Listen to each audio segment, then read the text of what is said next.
Behind every medical mom is a mountain of laundry, a cold cup of coffee, 17 unanswered emails, a lot of trauma, and a whole lot of dark humor. We're Cynthia and Jillian. We've survived hospital rooms, diagnoses, insurance battles, and enough chaos to fill a lifetime. Probably two. So grab your coffee or your martini. And welcome to Messy Medical Moms. Here we are. I don't know. I feel like it's always so awkward because you could be like, thanks for tuning in. I know. Well, that's the thing. Like, what do we say coming in? For the long-awaited shit show. Well, it only took 5 years. We're here. We're here. They can't get rid of us. 5 years, really? Well, you got to figure how long has it been since we met right after cruise? Right. But wasn't it before transplant? I think it was like right after transplant. So 4 years. Just saying, how wouldn't it be cool if we did an actual podcast that was just who we are and no sugarcoating? I mean, we sugarcoat anything. Nope. Ever. Nope. Well, long awaited, but we're finally here. We are. That's happening. But why did we want to do this? You know, I think it's easy for people to pretend that like living this life is rainbows and sunshine all the time. And I think the piece of the puzzle that's missing is like the reality, the messy parts, the scary parts, the real parts. I mean, I guess where do we start? You know, we can start with how the journey began, where we started, how we got into this messed up world. I think we got into that messed up world because of the same disease that we're both connected by. So why don't we talk about our ALD journey, and then we can talk about why we got this going. Let's do it. So I have 2 boys with adrenoleukodystrophy. ALD is a rare genetic disorder, and I have a 5-year-old and a 14-year-old. And we had a really unique diagnosis experience because we didn't just get diagnosed on newborn screen. I have one that was diagnosed on newborn screen, which led to the diagnosis of my older son, of Cruz, and he was 8 years old. How did Cruz get diagnosed? So Ryder was diagnosed on newborn screening. So like the process is very complex because you get this phone call, you know, we got a phone call at like 8:00 in the morning on a Saturday from the pediatrician. And like I was postpartum, so I'm thinking maybe I forgot he had an appointment coming up, you know, like baby brain and everything else. I didn't know why the pediatrician was calling at 8:00 in the morning. But when I answered the phone and it was the doctor on the other line, not just like an automated appointment reminder, I knew something was wrong. And it was like a runaway train after that. You know, I answered the phone and he was like, Mrs. Sheffer. And I was like, Dr. Carter. And he was so vague. That's like the one thing that really sticks out for me is I think he was scared to tell me about this because he was like, did anybody call you about? You know, this is literally a week after I came home from the hospital with Ryder. And he was like, well, you know, Rye screened positive for this rare genetic disorder. It's called adrenoleukodystrophy. I know you're a nurse. This is really serious. So I'm going to let you look it up. But he has an appointment with a geneticist in 2 days. And that's literally the first time I've ever heard of a doctor say, I'm going to let you look it up versus do not look it up. Yeah, he was like, oh, I think we have another kid in the practice. He's not my patient, but we do have another kid in the practice that has this disease and he's fine. Like he's doing great, but you do need to see the geneticist and get all the follow-ups done. So the appointment's scheduled, so you don't even have to worry about that. And it's in 2 days, so make it work. Like it was so like, so we went, so I looked it up, like, he told me to do. And it was like the most terrifying thing I had ever read in my entire life because I thought, I wanted to have more kids for so long after I had Cruz, and it just never happened. Chris was not in it and didn't want more kids. And, it was like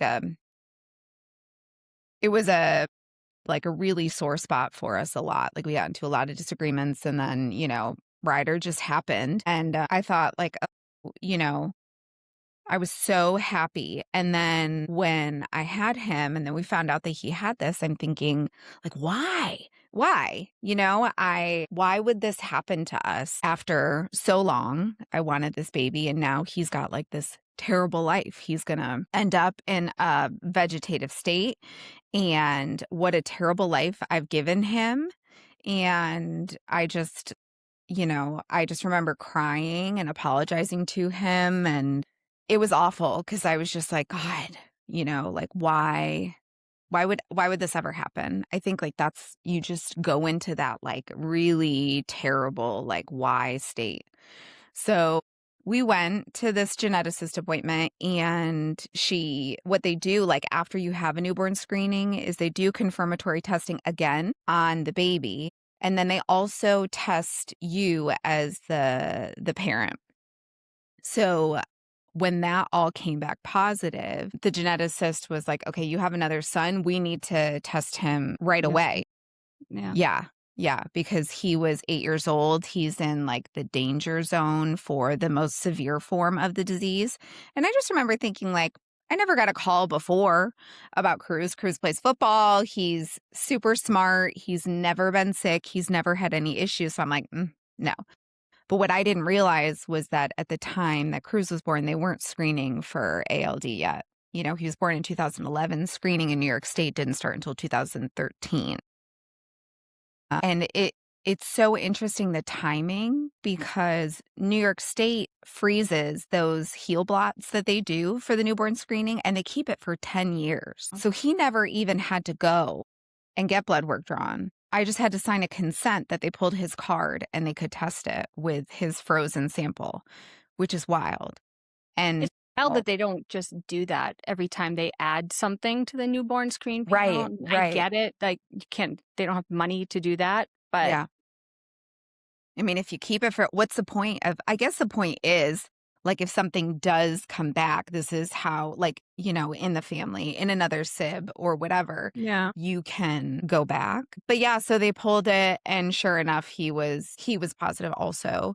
He had, the elevated, very long chain fatty acids and I remember getting that letter in the mail that was like likely pathogenic, and it was the only other person that they had documented had AMN. And at that time, I was like, "What is that?" Like, this isn't Yeah. the same disease. So I'm thinking like, we're good.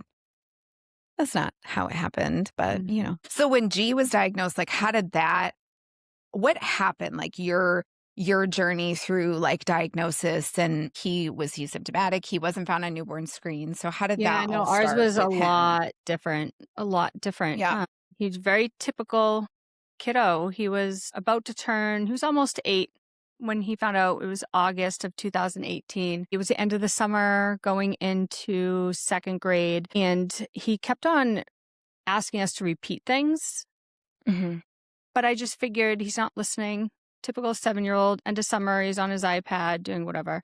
But then within 2 weeks, it went from repeatedly asking questions to confusion. Like I would tell him multiple times, go put your shoes away, go put your shoes away. And he'd just look at me and be like, there's no cow in the house. Like, that's Mm. so weird. So I was at work. I had worked in the ER still then at that point. And I remember talking to a few of the doctors and I was like, you know what? It's probably just wax buildup in his ear. My kids have gross, waxy ears. So I brought in the pediatrician and she looked and it was clear. And I just had this weird gut right away. And she checked his hearing and his hearing came back perfect. And I was like, okay. And she said, you know what? We'll just follow up with ENT down the road. He looks great. I said, any way you think this could be neuro? at all. And she goes, no, look at him. He's great. No behavior issues, does very well in school, super athletic little nugget. But she called me an hour later and said, why don't we follow up with ENT today? You're not an alarmist. I trust your gut. Let's figure this out. Mhm. So we went to ENT right away. They did a bunch of tests. He was looking at the cards that had like cat, rat, hat, all these things. And they say, point to the hat. He's pointing to all the wrong things. But everything else came back totally fine. So I just felt it. And I called Jeff, said, you got to leave work. We're going to Boston. I feel like something's wrong. And we got there and they just wouldn't listen to us. They said, he's fine. Everything looks great. They had neuro come down. They asked him a whole slew of questions. He did great.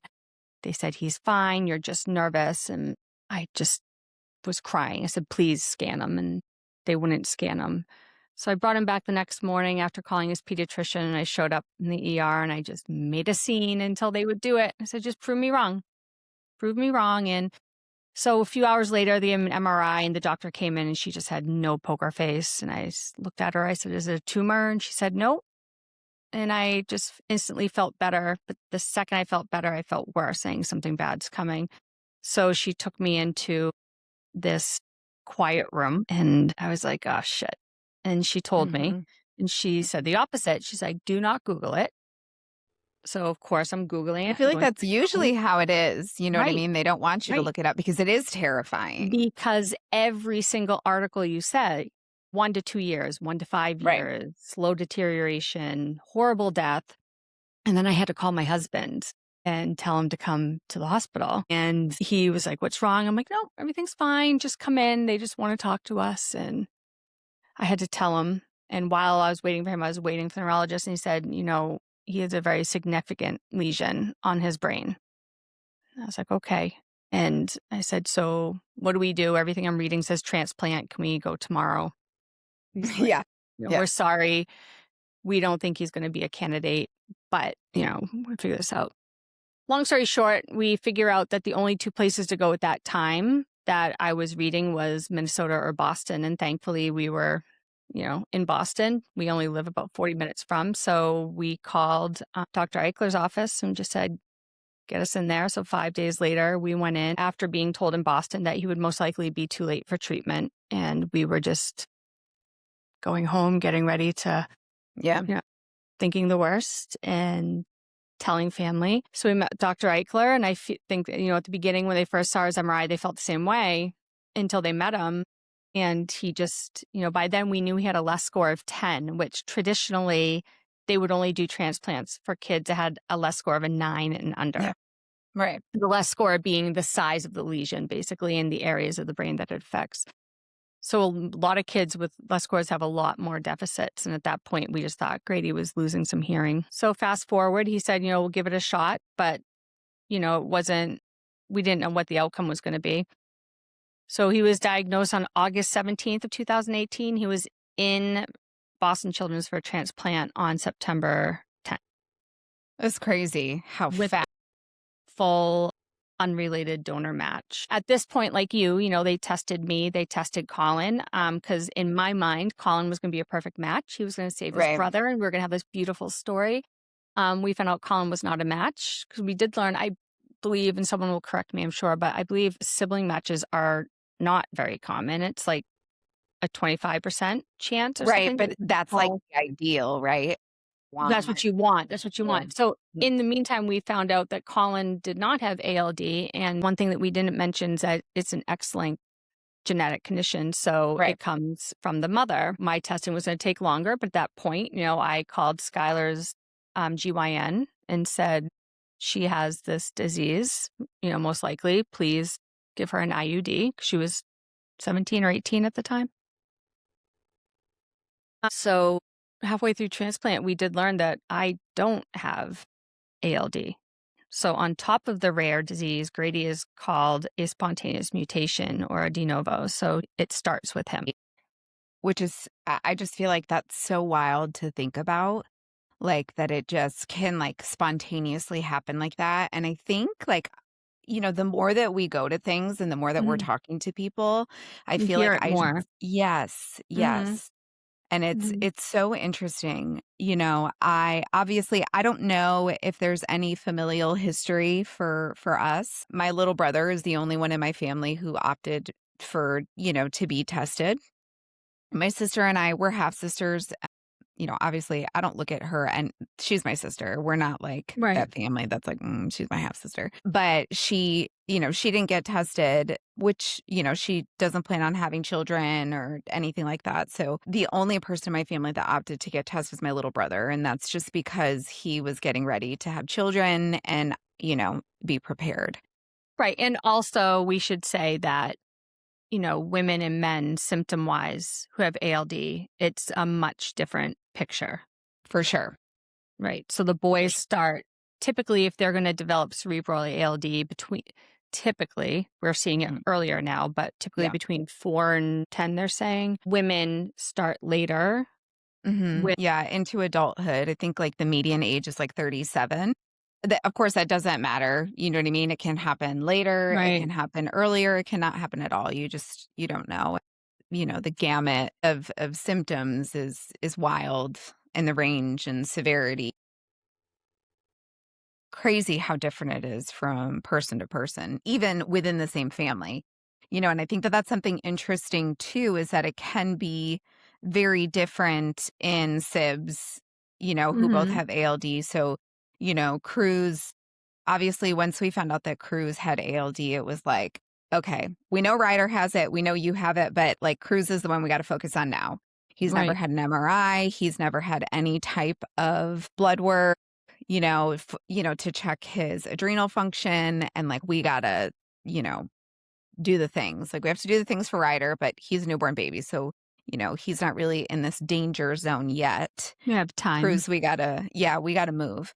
So that was, gosh, I feel like it was the end of August in 2020. And we were not able to get Cruz's first MRI until like after Christmas of 2020, which is crazy to think about that it took that long to actually get that scheduled and going. We saw neuro, and I remember the first time the neurologist checked his reflexes, she told me his reflexes were brisk, and I panicked. And I was like, I just knew in that moment. Yeah. Like, she was like, they're very brisk. And I just remember her really focusing on that. And I was like, okay, here we go. And I didn't say anything to Chris. And, you talk about like calling your family and letting them know. And we did not share this with anyone except for our immediate family. Like, by immediate, I mean like my mom and dad, my brother and sister. And those are the only people that we really talked to until we knew what we were looking at. I remember I So when I got the call from the pediatrician, I never felt more alone than I did in that moment because I was home alone. And I remember calling Chris, and Chris and Cruz were out on the river fishing. So he didn't answer the phone. I called my mom, and I forgot that she was out of town for a baby shower, and she was like, "What's wrong?" And I'm like, "Oh, nothing, nothing, just call me when you get home. I totally forgot you were out there." So, my brother he didn't live around us.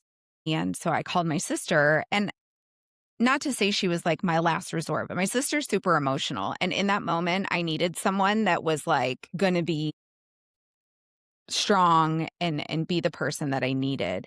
And honestly, she was exactly that. Like, she was the perfect person because I called her and she was like, "Okay, come over." And she lived maybe like 15 minutes away from me. And it was the longest 15 minutes of my life. I just needed someone. Ryder's screaming in the car, like he's screaming in the car seat. And I'm like, I know, I'm so sorry. I'm so sorry. I'm crying. And I'm just apologizing to him. I'm apologizing because he's pissed because he's in the car seat. I'm apologizing because I've given him this terrible fate, because all I remember reading, even before I knew that I had this, I just remember reading it's X-linked. So I'm like, this is my fault. And that's why I just kept apologizing over and over and over again. So I got to my sister's house, and her wife were there, and they were so good because my sister was just like, okay.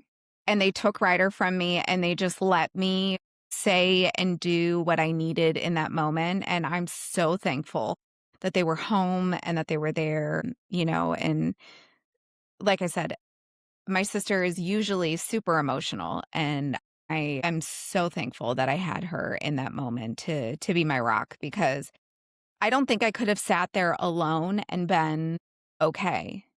I mean, I wasn't okay, Yeah. No, but I it's knew I needed to horrifying. get out of my house. Like, I could Yeah. not sit there. I had to get out, and I needed to just, like, vomit this on someone. Yeah. You're so much better than me because I was so glad that we were in the hospital because Mm, after they told us this, and Boston Children's is a phenomenal hospital, but the people we were talking to weren't very versed in ALD, right? right. So it Right. was basically like your son's going to die a horrible disease and we're going to discharge you now. So follow up in a few days. Right. Like, what the Godspeed. fuck? I'm like, well, if you Right. discharge me, I'm going home to kill myself. And they're like, okay, Literally. we are going to keep you guys here.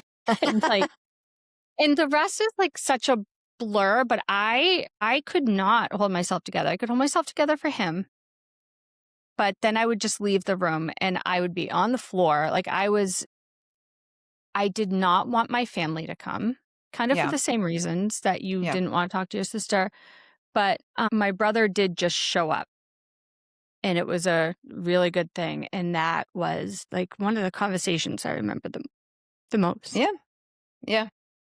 because we were going to lose Grady. And that's all we knew and felt at the moment. And it was weird too, because one of my girlfriends, I think I must have texted her that works there. Because again, I don't really remember a lot, but I remember her coming up to the floor and walking towards me, and I just started crying, and she's like, "What is it?" And I told her, and I could just see her face right away. Yeah. She happened to work on the oncology and transplant floor, so she knew So she right knew. away, and Yeah. she's like, and you could just see the shit in her eyes. She's like, "Well, he'll be on my floor," and I'm like, "Oh my god, this is fucking wild." It's Right. so surreal. And then I remember somehow we got home. I don't remember going home, but a couple of my girlfriends coming over and my friends coming down. I was in my basement just dead and just crying. And like, I Yeah. just, I'm going to lose him. I'm going to lose him. And he's just outside playing football. No big deal. And then just all went. I mean, that's all you can think about. And so they set up the MRI for Cruz, and Cruz had never had an IV before. He Mm, probably hadn't had blood work since like he was a baby, when they check they do a baseline CBC and all of that, but there was no like reason for him to have any type of blood work after that. All of his well visits were great. He met all of his milestones. He was a very healthy, normal kid. And so when we went to the hospital for his MRI, I had no idea. They didn't prepare me, and I had no idea that he was going to be getting an IV. And I didn't know how he was going to handle that. And he was such a champ. Like, he was very nervous, but Cruz is a lot like me. He's very stoic. He internalizes a lot of that. So he was like, okay, I have to be strong, you know, and it was incredible how brave he was. And he had isn't it never, not? Like, I feel like it's Grady was like the wild. same way. He's never been sedated for an MRI. At 7 years old, he Yeah. was having a No. 90-minute MRI and just laid there watching a Yep. movie, never cried with any of the pokes, never did this. Yeah. Like, Yeah. thank God they were it was almost like, I hate the meant to be's or this or blessing and Yeah. Yeah. and stuff But like that. But I know exactly what yeah, you're because saying. if it was Colin, it would Right. have been a Right. totally different. Yeah. I mean, he has never been sedated for an MRI. They were just like, okay, he's going to thug it out, like be fine. And he Yeah. was. And we had had a terrible experience when he went to endo for the first time.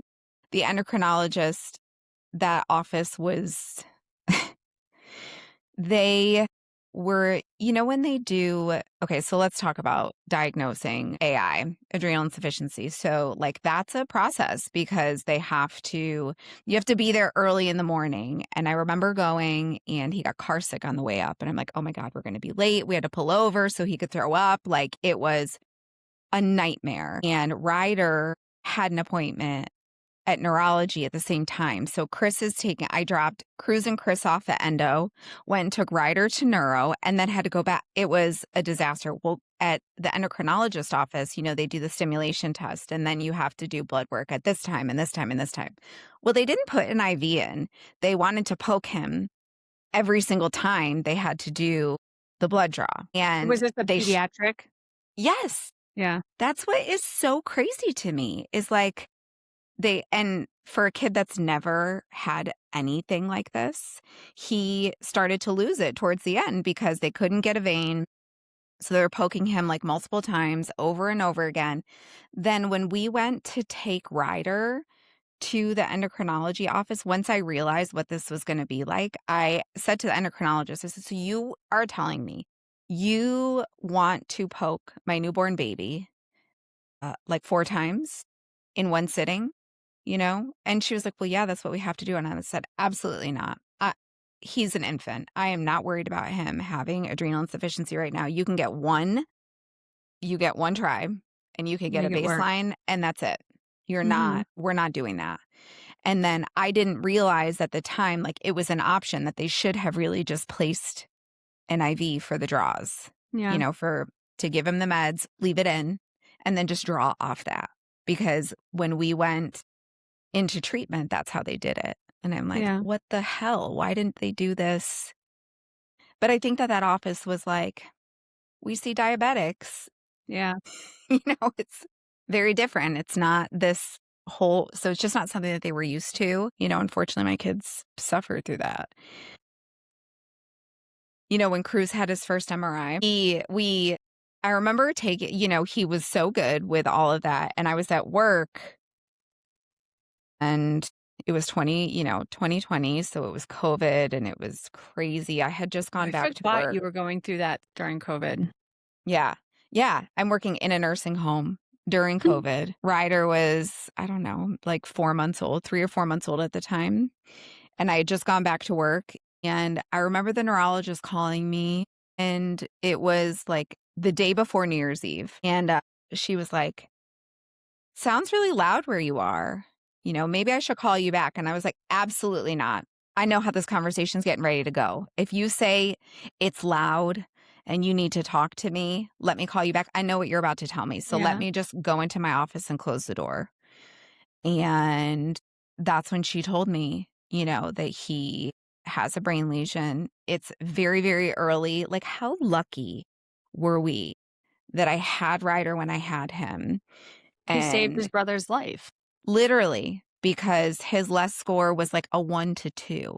So it obviously had just started, Yeah. but when she told me that, it was like my legs turned to jello. Like I just fell to the floor. And I just remember I lost it. And I was like, I can't. I was like, I'm going to bury my baby. And that's all I kept saying is, I'm going to bury him. And I just was so scared. And they took me upstairs to like my administrator's office. And she was a very good friend of mine. And I couldn't breathe. And she knew because she'd never seen me like that because it's not who I am. Right. And I just was like, he's going to die. He's going to die. And I just kept saying, I can't bury my baby. I can't bury Right. him. I can't bury him. The neurologist was like, okay, can you come see me tomorrow? And it was like an hour and a half away. And I was like, yeah, whatever you need. Like, I can come right now. Whatever. Yeah. She's like, I've already reached out. Like, she had already reached out to doctors before she even called me. And I had done research, to like, Chris and I were like, all right, we need to find out everything we can find out and find out where we can go. And we knew that we wanted the option to, after we kind of looked at things, the option to do gene therapy or transplant because we Yeah. knew that if gene therapy didn't work, then we could have a traditional transplant. And thank God we made the decision that we made because we ended up having to do both. Yeah. We had asked too, 'cause that was the first thing I read when we Googled it for like Boston Children's. The Rojas were the first story that came up and how gene therapy saved them, lack of a match and all this stuff. So I was like, Right. well, why can't we do gene therapy? And they said he was too far progressed for gene therapy. Yeah. Didn't have a choice. which I'm kind of glad because I can't imagine having to make the choice of It what. was it was crazy to have to make that choice, Yeah. because, you know, I don't know if Jeff is like this, but Chris is very much so like, "You're the nurse. I Yeah. trust you." So that's a lot of pressure if you I think don't know if like, Jeff that's really a has a lot of choice. I pressure. think I just take the take the You just reins take the and reins. say, I mean, I yeah, he's just do, but quiet. I not. Yeah, it's different. The And moms kind of come out and yeah. become the But I think doctor, it's the nurse, harder. everything. Yeah, but I think it's harder too when you're the one making the decision and then it doesn't go the way you expect it to go or you want it to go. Because like for me, I it's another like guilt that I harbor because Yeah. I feel like I'm the one. And Chris will say like, "Oh no, we made this decision together." And I'm like, "Yeah, but at the end of the day, regardless, you still would have gone with whatever I thought was the best choice." Right. And that's the reality, and it's having to figure this all out during COVID was crazy. And also being from New York, even though we weren't from like New York City, New York, being from New York, it was very different because people didn't want us to come. Right. Like if you were from New York, nobody wanted to treat you as a patient because they knew how bad it was in New York. And so that also limited our ability to choose where we were going to go because Yeah. we couldn't go to Duke.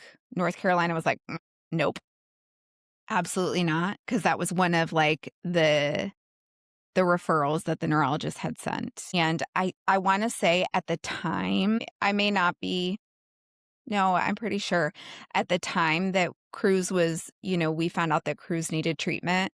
Boston was not currently doing any new gene therapy patients for the trial, for the clinical trial. So I think that's another reason why we ended up going to Minneapolis. The other side of that too is that Dr. Gupta, who treated Cruz both times, he called me on New Year's Day and was on the phone with me for like 2 hours. Yeah. And he never made me feel rushed or like an inconvenience. I think sometimes, especially with specialists, it's very like, you know, I've got other patients to see, like with They get such a like, desensitized, right? Because I mean, they've yeah, been doing yeah, this forever. yeah. And it's such a niche thing for them that it's like, there's only so many of us that go around. So my time is limited and my time is precious. But he never made me feel like that. Like he was just like, whatever questions you have, whatever you need, let's just talk. And that's what it was. It was just like a conversation. And I went down into the basement because I think at that time we hadn't told Cruz yet because we wanted to have all of our ducks in a row before we really explained things to him at a level that he could understand, you know? And we Yeah. hadn't told my family yet either. Like we had told them that Cruz had ALD. I didn't tell them that they were testing him until we knew. And I remember having I was on my front porch and it was like a FaceTime call with my brother and my sister and my mom and having to tell them all at the same time. Because again, It's it a was lot. COVID. So Yeah. like nobody was really around anyone. I mean, how was your family like when you told them, okay, so you told them Grady had this and then you told them he needed treatment. So what happened after that for you guys? Honestly, a lot of it is such a blur because our story is so different that Grady Yeah. needed his transplant months before, right? Yeah. So i- we didn't have time to learn about the disease. We didn't have time to do any of that because he literally was diagnosed, went home for 5 days, and then it started like Yeah. right off the bat. Like we didn't have time. I had to put my complete faith into these doctors that just save my baby, and It's an we didn't advantage and a it disadvantage, it is. I remember thinking, "Okay, we're gonna do this," but fully prepared not to bring home the boy that we brought to the hospital. So, is he never gonna walk, talk, see again? Is he gonna come home completely in a vegetative state? Like, Yeah. what will we be bringing home? And I remember, you know, telling family, but I didn't wanna talk to anybody. I have a horrible thing of just shutting down and wanted to be alone when it's really, really bad. I did not Google anymore. And Jeff was the opposite. He would Google, and I didn't want to hear any other negative stories because in my Yeah. mind, I decided he's not going to die, and we had to tell him, like you said, and we were very brutally upfront with him from the beginning, age appropriately, and never lied to him once, except one time he did ask if he could die. And I just remember saying no. And then he walked away and I just, lost it again. So And Cruz asked the same question. He was like, when we finally told him, like, does this mean that I could die? And like, Mhm. how do you answer that? Like you either say no Yeah. or, you know, I looked at him and I said, I was brutally honest. And I said, it does, buddy, but we are going to do whatever we can to make sure that that doesn't happen. And that means Right. that we're going to go to the best of the best doctors and we are never going to stop fighting for you. Yeah. That's a hard conversation to It is. have. And they were so little at the time too that, they might know what death is, but they don't understand the finality of it, right? Yep. So like we told our families. Obviously, everyone was really upset. My girlfriends just never left, which I think was like the big thing because so many people would be like, "What can I do? What do you need?" And still to this day, there isn't anyone anything can do. But the best thing, a couple of my girlfriends, they just showed up. They didn't ask; they would just show up. They would just be there, whether I wanted it or not. I remember one of them told me flat out, they're like, "You look like shit. You need to go take a shower. Like, you still." Because everyone's right. You know what? You have other children, you have things you got to do. So we just didn't have that time, the in between time. We just had to go and, we met Dr. Duncan, who is his transplant doctor, who is just such, I don't know, still haven't found words for her. She's just so amazing and just became such part of our family right away. And, we're, we'll save this for another episode, but like we're almost 8 years into this and still in treatment, unfortunately. Yeah. But, we brought home the same boy. It's weird It's because, we know so many people that have lost their boys, whose boys didn't come home the same. And I remember someone in our, I hate the word and I'll say it 1,000 times, I hate the word, but in our community, in our ALD community, that said that I was ungrateful because I was, upset or voicing how hard things were, after with Grady because, he survived and wasn't in a wheelchair. And it wasn't until someone else, another mom, had said to me, whose son is, much further progressed than our boys, said, yeah, but you know what? My son's blissfully unaware. You know, Grady's aware. He remembers before. He knows his struggles. He sees it's a double-edged sword kind of.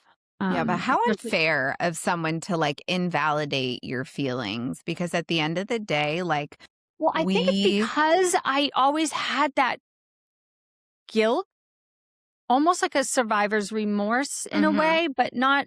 I mean, that's a whole other thing, but I was obviously extremely grateful. Yeah. Obviously. Yeah. But our lives are never the same. We're No. mourning lives that we had envisioned for our children, for our family, for ourselves, for their siblings. And, it's not the same. And it was from that point on that I started thinking about, other people might think we're so lucky, which we are, or other Mhm. people might think we have it so hard. And I remember a friend, was in the hospital with her child that had pneumonia and she didn't tell me. And I was so upset. I'm like, why didn't you tell me? And she's like, well, I can't. It's nothing compared to what you're going through. I'm like, but you're wrong because ALD is my worst thing ever for a child right now. Right. And for you, this is the worst thing you've ever done with your child. So it is the same thing, For you sure. know, this the same. It's not a child having a terminal disease isn't the bar, right? Being in a wheelchair isn't the bar. There isn't bars to this. Hope well, that doesn't come across wrong, it's but no, there's just like I said before, there's like a spectrum of, symptoms and the way the disease looks, in families and how it's different for everybody. And share that, when we found out that Cruz, I don't know if I've ever told you this, when we found out that Cruz had to go into treatment, one of Chris's friends, and he didn't mean any malice by this. I think he was unaware. Him and his wife were just trying to be good people, and they were just not aware that we hadn't shared this with anyone aside from our immediate family. And they put together like a fundraiser for us, a mhm. GoFundMe, and they posted it online on Facebook, and tagged us in it. And that's how people found out about this, like Yeah, people in our community. We didn't get the chance to tell people. And it was very interesting because I guess it could have been received super negatively, like, why didn't you tell us? Like you've been yeah, hiding this. And so I almost had to do like some damage control and like post this long thing about like what's going on. And, the beans were spilled a little bit, whatever, but this is where we're at. And although I was like a little bit upset initially because we wanted to be able to tell our story and share it on our own, they kind of broke the ice for us because I was very nervous. And I don't know why, but I was so nervous to tell people about what was about to happen to yeah, us and where we were going and all of that. And honestly, we were still in New York at the time, and our community was incredible. And they stepped up for us in ways that I never imagined possible. It was it was amazing. Cruz's school, the things that they did for him. And, I don't think I cooked for like, my God, I don't think I cooked until we left for Minneapolis for treatment yeah, because it was constant people dropping off, pans of food or sending like DoorDash or whatever. Like it was every day with something or someone. And even that being during COVID, these people, like, it was, I would just open my front door and there would be shit sitting out there for yeah. us. It Ours was was, kinda like the same because back then I hadn't been, obviously wasn't advocating a ton then because we were in it, yeah. and I was, like, partially in denial, and I didn't want anyone else to think he was gonna die because if they thought Hmm. that, then it was reality, and the same thing, one of Jeff's best friends set up a GoFundMe and tagged us on it in social media, and I wasn't expecting it, and I didn't know it was coming, and it was almost like it made it reality to me, but I was also mad, and not mad at the person because they're amazing. But to me, GoFundMes were for dying children, and I get it, it was what it was. But it was just another thing to force reality onto me. And same thing, it was our community was amazing. And, it was a way to get it out there at first. But social media also is, it was a good way. Everyone's different with it, right? It was so much easier for me to post all updates on social media at a certain point once I was able to, because to have to tell the story over and over and over Hmm. again, it was so emotionally taxing that I Yeah. couldn't deal with it. So I was so thankful for that. Yeah. And, it helped a lot. And we had, Grady School was selling shirts and all sorts of different things. And it Yeah. was so cute. It was really, really nice to feel so loved. So I think about like how fast everything moved for you guys. You didn't have time, right? And things, it seemed like initially, like it progressed really quick for him, like his Yeah. symptoms too, right? Because like once you Yeah. hit a certain point with ALD, it's like slow, slow, slow, then super fast, and then it just drags out, right? Until, if you don't get treatment, until, whatever happens, happens. And I think that it's just so interesting. You know, we found out about Cruz's lesion, so it was the end of December, and they went to Minneapolis, Chris and Cruz, because I wasn't gonna take a newborn baby on an airplane. Yeah. So they went, that was January. He didn't actually have his gene therapy until, like, April.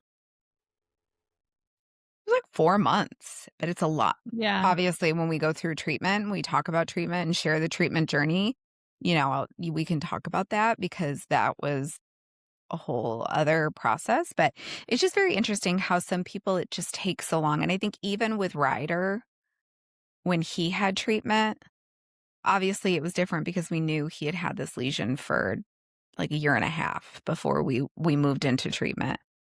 And it Yeah. was kind of the same thing. It was slow. It was like a few months. Like, we made the decision, and I feel like we made the decision like in February, and he didn't transplant until May. It's two completely different worlds, and I Yeah. feel like that's another line, and we'll get into all these things down the road, but like newborn versus late find and stuff like that. I don't feel like either one is luckier or harder because, Right. yeah, late find, you get thrown into it and it's usually not the best, right? Yeah. Can't fathom my perfect little angel baby being born and going through all this testing year after year, month after month for something that may never happen and just Right. waiting for that bomb to explode has got to It's be it's constantly like, excruciating. yeah, you're like always waiting for the other shoe to drop, and Yeah. you're just constantly thinking like, okay, is this a normal 3-year-old thing where they're tripping and Oh, yeah. falling, Yep. or is it ALD? And I think that that's a really hard part It's for newborn so screen hard. parents, because you're But even constantly us, like, but even the other end of it too, because especially when you're not very versed on it and you don't know, like I remember being in the hospital during transplant and thinking like, oh my God, he just blinked like 7 extra times more than he normally mm. does.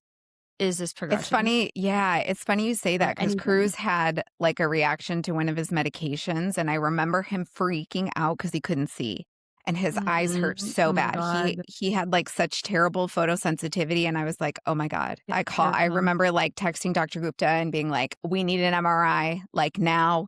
Mm, Like, he's progressing. I was freaking out because we had to turn all the lights off, we had to keep the curtains closed, and I was like, "Here we go. Here we yeah. go." It didn't Yeah. work, you know? Yeah.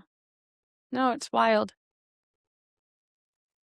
Because even when we came out of transplant, Grady had chemo deconditioning. So he Mhm. had trouble running and walking the right way. And I was convinced that he was same thing, losing his ability to walk because we don't know any of that stuff, right? Right, We don't right. know chemo and all that stuff. But I think we can save all that for another episode of during transplant Yeah, and I think that's a after. good point. So let's talk about this partnership. I think we have something super exciting to share. Let's talk a little bit about our partner, Cure ALD. So we have decided to link arms with Cure ALD, and it's something super exciting.